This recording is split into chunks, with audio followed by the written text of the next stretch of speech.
Welcome to Bold Leaders, Actionable Solutions, a video series presented by Ellig Group and the Society for Human Resources Management, SHRM.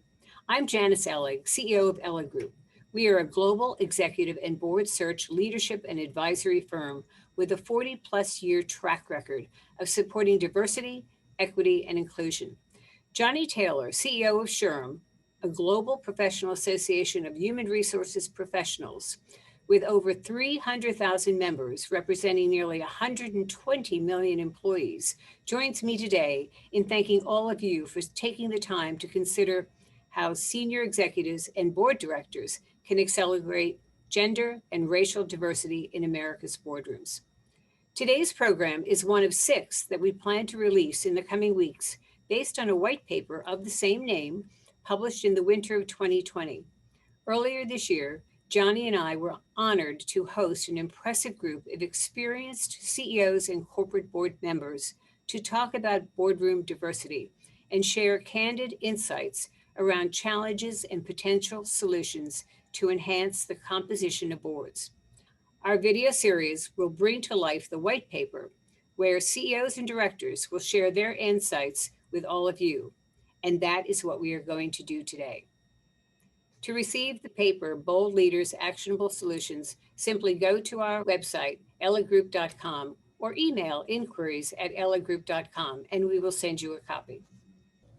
Today, I'm joined by 2 esteemed business leaders, Kathy Higgins-Victor and Truett Tate. Kathy is CEO of Centera Corporation, an executive development and leadership consulting firm where she advises S&P 500 CEOs and C-suite executives. An experienced director with an impressive array of boards, she is the former NomGov chair of Best Buy, where she was a director for 20 years and is currently on the Conduit board. Kathy will share her experiences of building a highly diverse board and highly successful successions of 2 CEOs. Truett is currently chairman of the board for QBE North America, QBE being one of the world's largest P&C insurance companies, and North America being the largest division.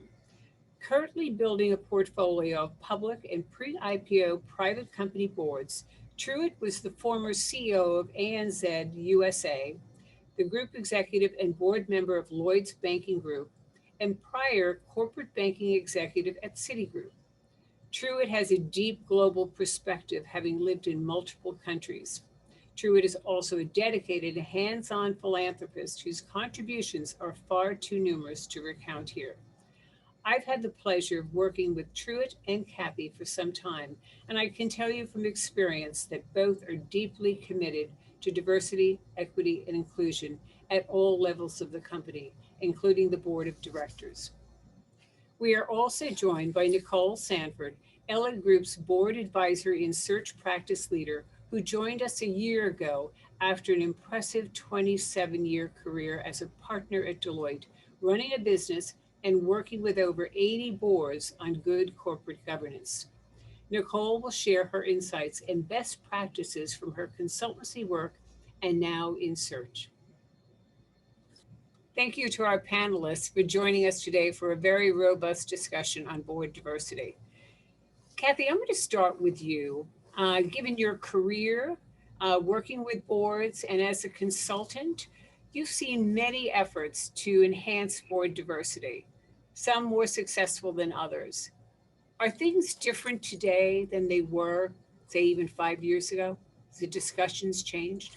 Yes, I do think things are very different now. I think there's a number of factors that have evolved with DE&I over the last, especially 5 years. You know, mandated or not, the reality is DE&I is an imperative that's here to stay for boards. I think boards are awakening to the evidence that DE&I actually fosters innovation, growth, and financial prosperity. I also think board accountability has been strengthened as shareholders' expectations have increased.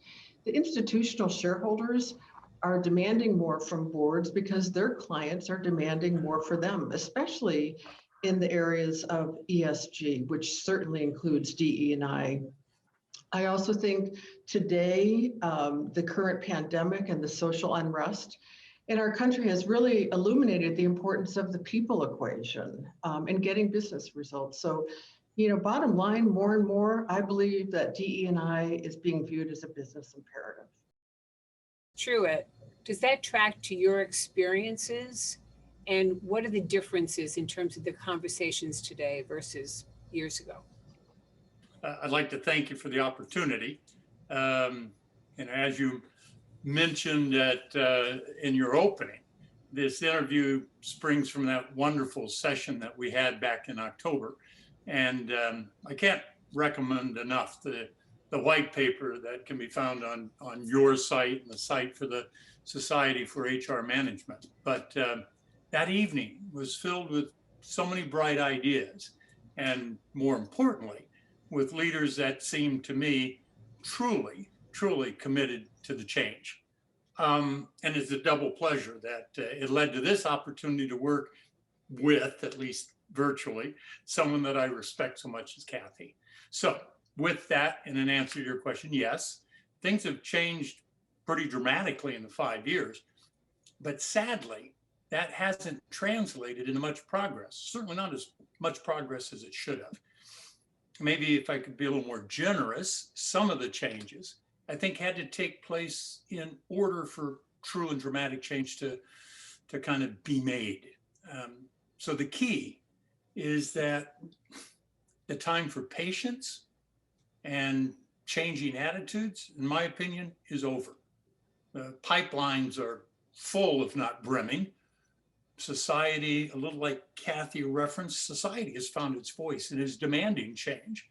And I think staff have found their voice and maybe lost some of their patience with lip service and good intentions. So if I could, just an example, 5 years ago, I could ask a search firm to provide me with a slate of diverse candidates.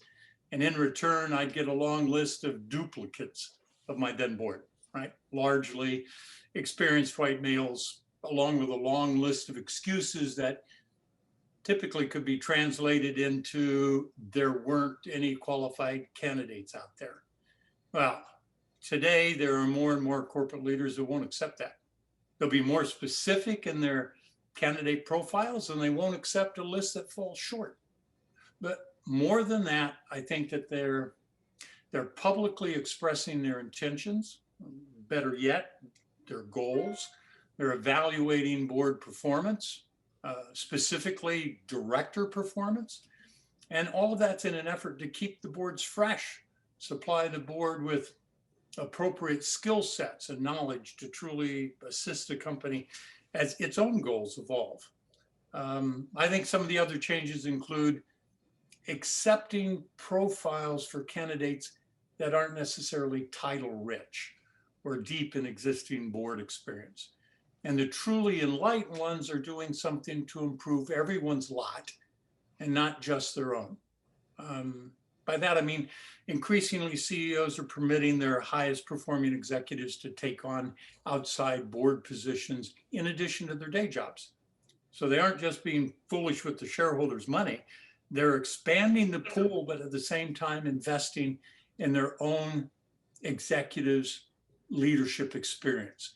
And they're going to benefit from that in the companies today, not to mention increases in loyalty that are going to cascade through the organization. So yeah, things are changing, but I personally won't be content with that change if we don't all lose a little bit of our satisfaction with a 1% lift every year. Let's be more demanding of ourselves and look to double and triple that rate of improvement over the next few years.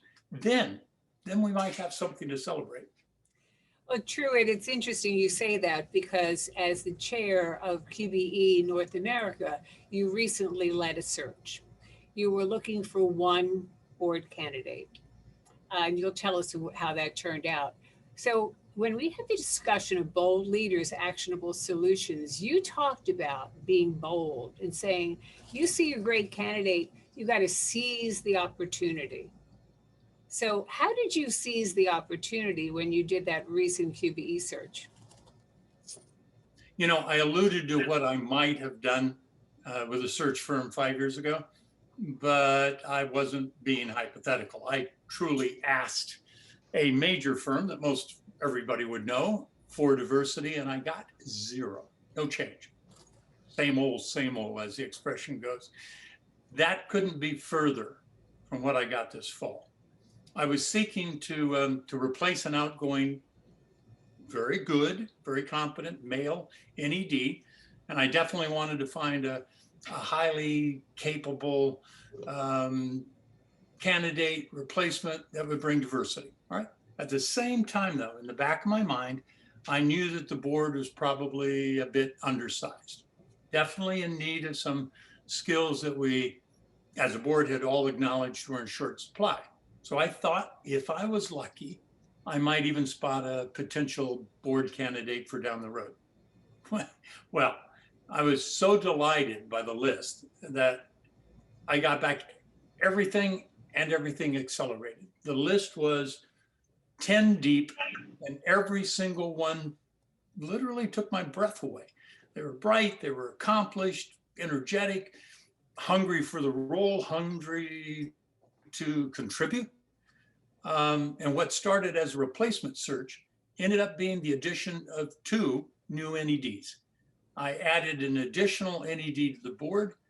We burst through our 30% plus goal in spades because we now have 60% women, and adding additional threads of diversity at the same time. And as if that wasn't enough, 2 of the candidates on that list are being kept warm because they're darn good. And Lord only knows when we might have further turnover, or their skill sets might become a more pressing need for the board.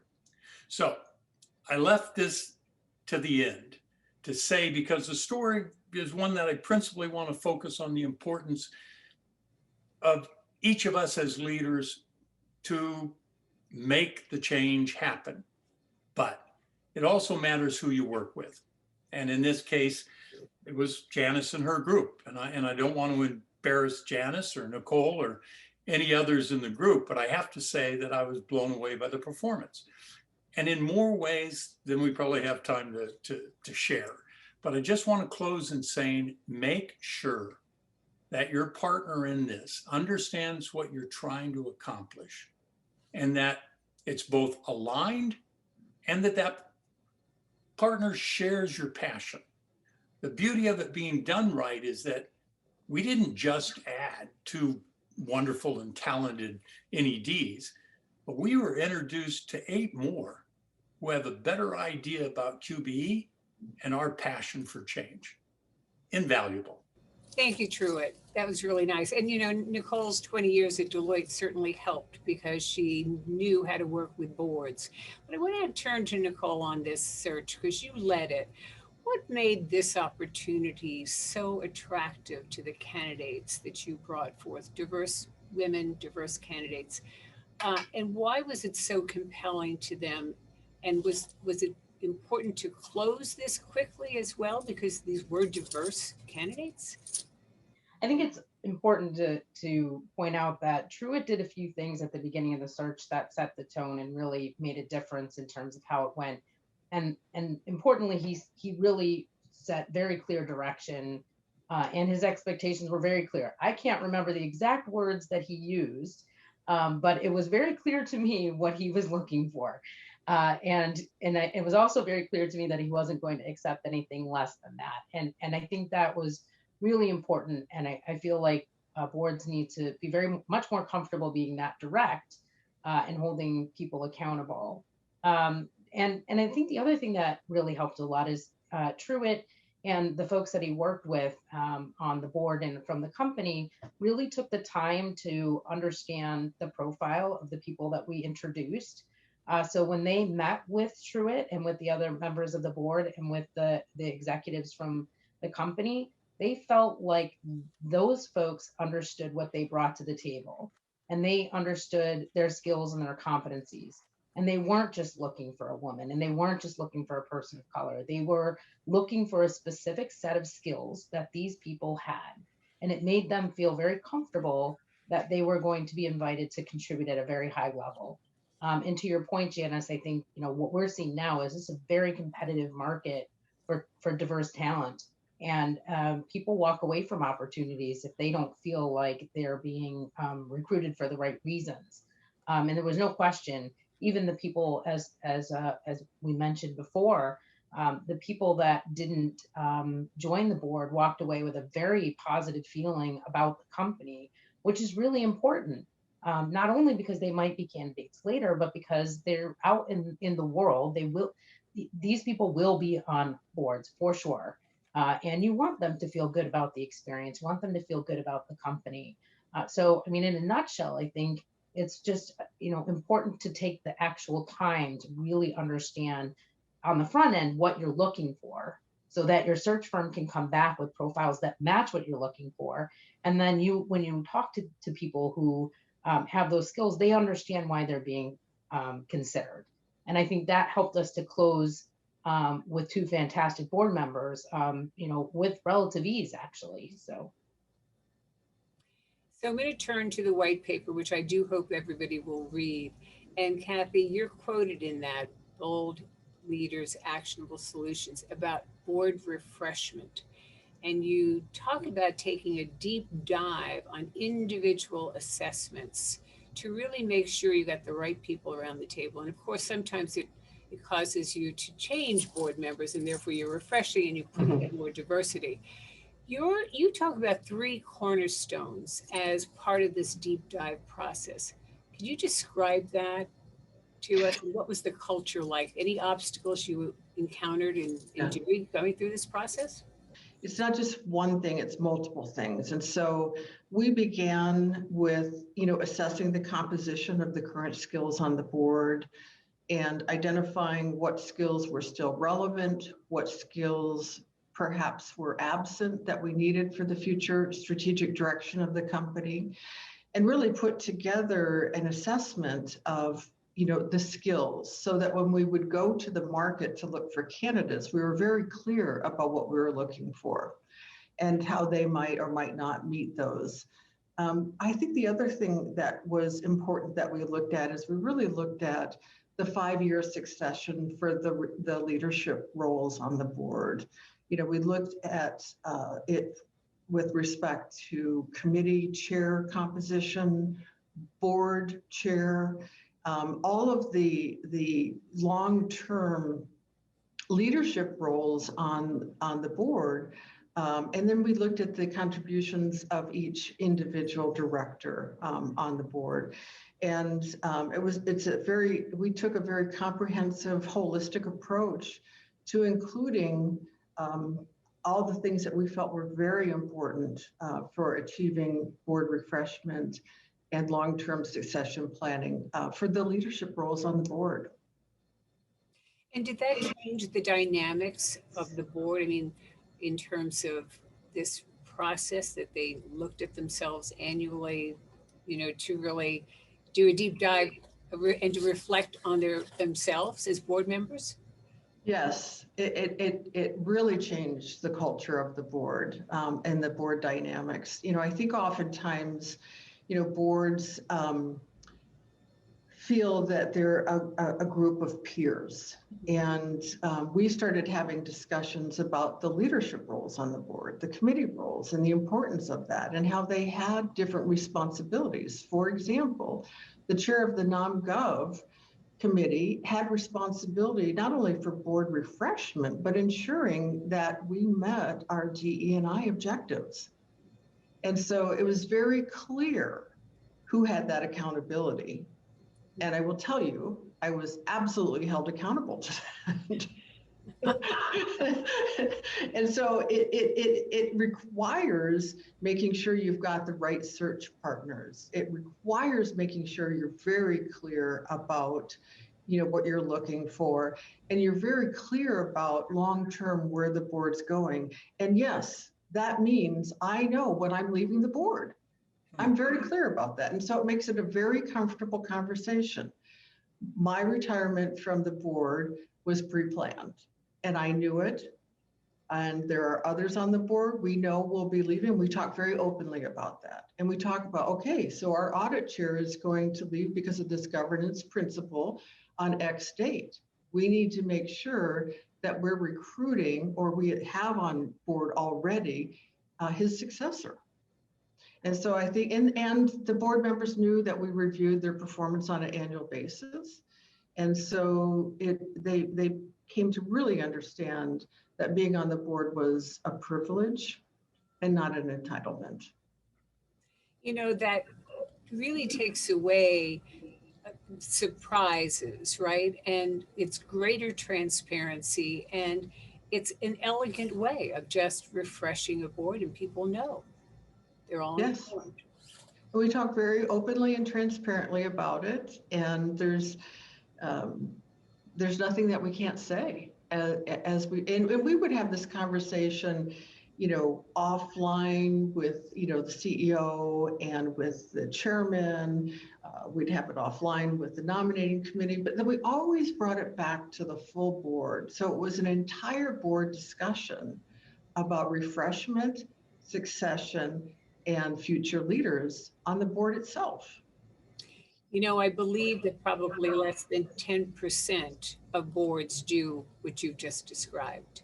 So I hope others will listen to this and maybe look at their own process and perhaps upgrade it a little bit, refresh it. Yes.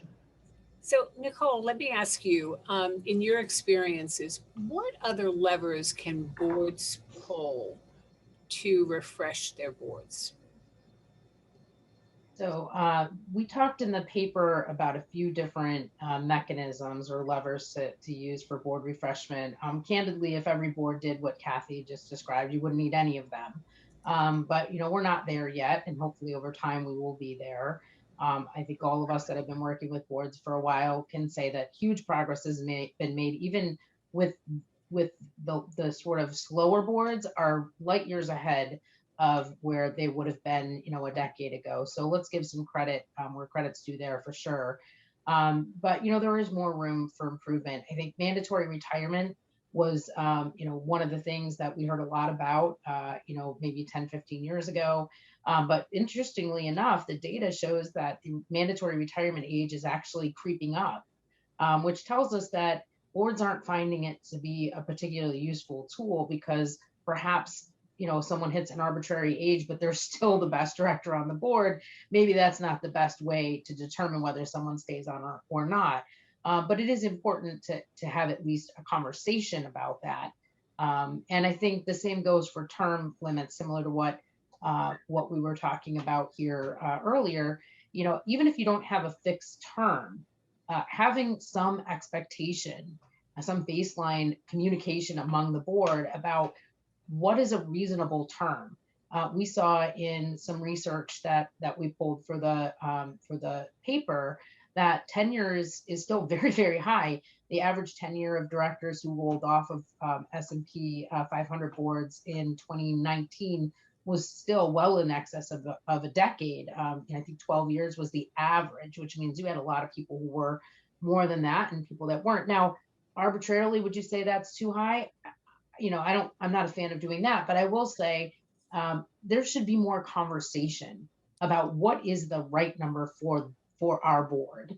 And, you know, there's lots of different levers to pull. The important thing is to think about which ones you're going to use and then have the courage to actually use them.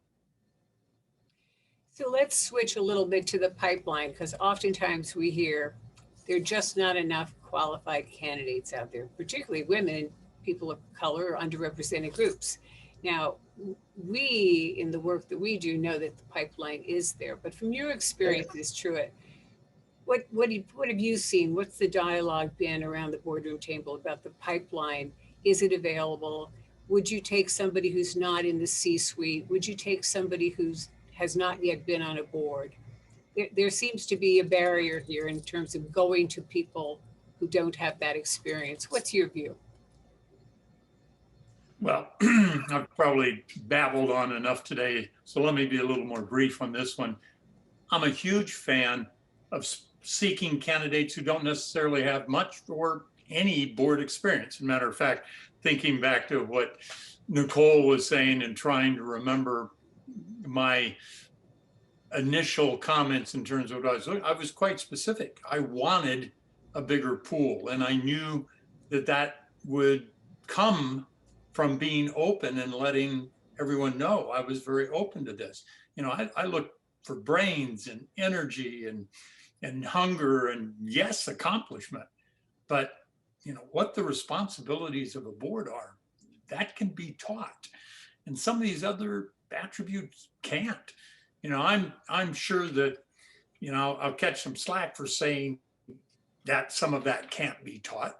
But if you can identify high achievers who are looking at their first board experience or their first big board or their first public board, you can uncover so much in terms of attitude and energy. You know, I found that they punch so much above their weight. Their energy and enthusiasm spill over to the executive team and throughout the organization. And I say that with fresh experience. The two wonderful candidates that I mentioned, we did almost 40 hours of induction over the last 2 months. One of the biggest benefits, they'll tell you they learned a lot. But the feedback I got from the executives at QBE in terms of being excited about what they saw and the energy and the homework that the new board members had put into it, I swear, I think that will cascade through the organization. And people often don't realize that a well-run board and an engaged board can have an impact on the culture of the company and the energy in the company. So, you know, for me, investing in executives who are just being introduced to the pool, you expand the pool, it's great fishing, and there are fewer fishermen. And don't always go to the same pools, right? Right. So That's Kathy, right. 3 of the last 4 directors that you added to the Best Buy board were first-time directors. Yes, they were. So what were you seeking there, and how has that worked out? So I think, you know, a lot of what Truett said, you know, I think when you look at skill sets, it goes beyond the technical skills. You know, you really look at that very broad leadership ability, that the strategic thinking skills, you know, all of those innate leadership skills are really, I think, sometimes more important than the technical skills. And so I think it's really important to not have artificial barriers, like, you know, they need to be a sitting CEO, or they need to, you know, have other board experience, because you're never going to open up and expand your pool. And so the first-time directors, I think you have to commit to mentoring. You have to commit to education. Somebody needs to take responsibility. We had a buddy system. We assigned a seasoned director with a new director. You know, the new directors coming on board, oh, they were so excited to join us. They had such passion and energy and perspective. And what I loved is they kind of cracked the traditional board discussions because they interjected new perspective and looked at things differently. And, you know, we look for not only, you know, diversity and, you know, different backgrounds, but we also looked, you know, let's shake it up from an age perspective and just, you know, put everything into the mix and don't limit your possibilities. And, you know, there's, and again, I think mentoring and feedback is pretty critical. And I'm not sure boards are always really good at that. So, you know, again, maybe assigning that responsibility to, you know, one of the chairs on the committee. I know I took responsibility for giving directors feedback after each meeting and their first year.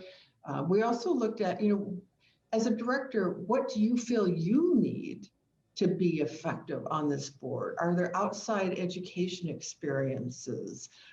You know, are there forums that you'd like to attend? How can we help you be successful? And so I think it's really, you know, not having expectations that somebody plops into a seat and then they're all of a sudden, performing like a 10-year director, and really supporting their success. We've seen that more diverse boards, sometimes the decision making can take a little bit longer, but it's better decision making because of the diversity of thought in so many different ways. So, congratulations on really a very diverse board in all areas at Best Buy. You did a great job. Left after 20 years, but you did a great job, right? And now you're on to another board. You're too kind, Janice. So, Nicole, tell us about investors and how, when you ask investors what they think when a board does that, how that can create change. What's your experience there? Well, interestingly enough, I mean, there was a time where boards were really a little bit in the dark about what investors wanted. That's not really the case anymore. For the most part, investors aren't all that shy about letting you know if they're not satisfied with your governance or your board. And if they don't, certainly the proxy advisors will. But one of the things that I've done with boards that I think has been pretty enlightening over the years is instead of talking to the companies that are already invested in the company, talk to some of the investors that aren't and ask them why not. And that I've done that a few times. This works obviously best for large companies where you would have expected these large institutions to have a significant holding and they didn't. And that was always pretty enlightening. And I think they always had an answer, or rarely didn't have an answer, I would say. Obviously, smaller companies where they wouldn't be expected to have holding, it's a different thing. But I think it's important to not just listen to what your current investors have, but aspirationally, who are you targeting to invest in your company for the long term? Who are the long-term investors that will give you the time and space to execute your strategy? What do they look for in a board? I think that's an important way to look at it as well. What are your parting words for those leaders out there who want to be bolder, who want to accelerate change on their boards, who want greater diversity, want better corporate governance? And, we've talked about refreshment and other levers. But Truett, starting with you, what would you say to others in terms of what they need to do? Because the pace of change is too slow. We know that. Yes, fully agree.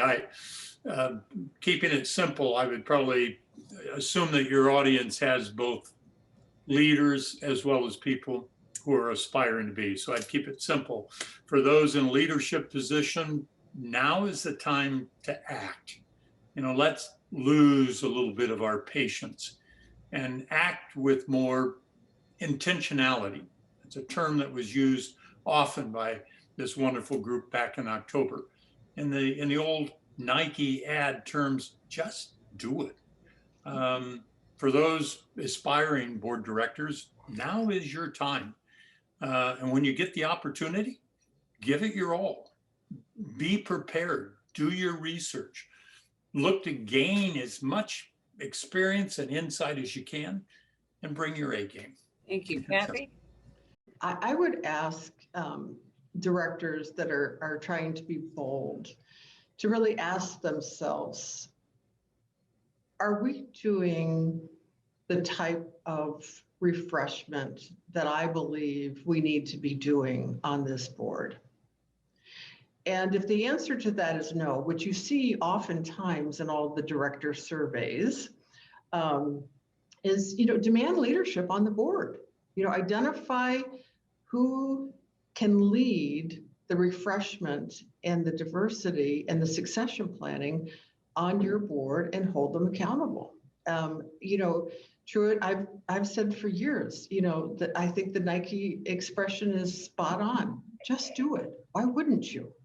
I think that this whole concept of being clear about your expectations and holding people accountable, we've had enough talk, and it's time to just say, if you can't do the job, then I'll find somebody that can. And that applies equally across the whole life cycle here. It's not just about the boards, it's about the search firms, it's about the companies. Just hold each other accountable, and I think we'll make really good progress. Thank you. So Truett, Kathy, Nicole, thank you, because I think we're all in this together.